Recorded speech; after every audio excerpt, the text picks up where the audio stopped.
บายดีท่านผู้ชมที่เคารพยินดีต้อนรับทุกท่านเข้าสู่การรายงานข่าวท้องถิ่นประจำวันของสถานีโทรภาพแขวงจำปาสักสำหรับภาคนี้ก็มีข่าวที่น่าสนใจหลายข่าวที่จะมานำเสนอให้ท่านผู้ชมได้รับชมกันมาเบิ่งกันที่ข่าวท่านเจ้าแขวงจำปาสักลงติดตามเบิ่งโครงการฟื้นฟูและยกระดับขัวขามน้ำเซโดนบ้านโดนเซและโครงการก่อสร้างทางปูยางสงสันเข้าบ้านน่ารักบ้านน่าหลงและบ้านโซโลน้อยเมืองสนาสมบูรณ์ในวันที่5 ธันวาคม 2017 ทานปริญญาเอกบุญทองดีวิไซเจ้าแขวงจำปาสักและทานปริญญาเอกสุกเกษมปากดีมณีวงศ์ว่าหน้าแผนกโยธาธิการและขนส่งแขวงจำปาสักทานสมบูรณ์เฮืองวงศาเจ้าเมืองสนาสมบูรณ์พร้อมด้วยพนักงานที่เกี่ยวของแขวงบริษัทผู้รับเหมาได้ลงติดตามเบิ่งโครงการฟื้นฟูและยกระดับขัวขามน้ำเซโดนบ้านโดนแซ่และโครงการก่อสร้างทางปูยางสองสันแต่ทางแยก13เหนือเข้าบ้านน่ารักบ้านน่าหลงและบ้านโซโลน้อยเมืองสนาสมบูรณ์ถึงทั้ง2โครงการแม่นได้รับงบประมาณจากกองทุนบูรณะรักษาและซ่อมแปลงเส้นทางหลวงท้องถิ่นประจำปี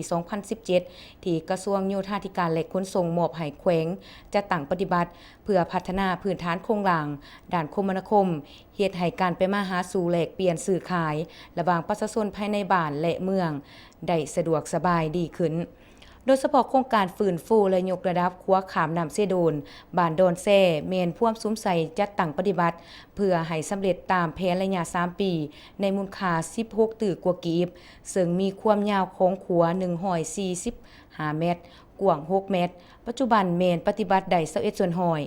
โดยเมนบริษัท KSP เจริญทรัพย์ก่อสร้างขัวทางจำกัดเป็นผู้รับเหมาก่อสร้างถ้าได้ยกระดับสำเร็จจะสามารถอำนวยความสะดวกการเสื่อมต่อระหว่างเมืองสนาสมบูรณ์ไปหาเมืองบาเจียงเจริญสุขของแขวงจำปาสักและเมืองทาแตงแขวงเซโกงส่วนโครงการก่อสร้างปูยาง2สันแต่ทางแยก13เหนือเขาบ้านน่ารักบ้านน่าหลงหาบ้านโซโลน้อยแม่นมีระยะความยาว11กิโลเมตรกว้าง7เมตรในมูลค่าการก่อสร้าง 33.9 ตื้อกีบในสัญญาก่อสร้าง3 ปีปัจจุบันเมนสำเร็จการก่อสร้างแล้ว30ส่วนหอยโดยเมนกลุ่มบริษัทมหานครจำกัดเป็นผู้รับเหมาก่อสร้างเส้นทางดังกล่าวเมนเสื่อมจอดระหว่างบ้านต่อบ้านเพื่ออำนวยความสะดวกในการไปมาของประชาชนเขตบ้านดังกล่าว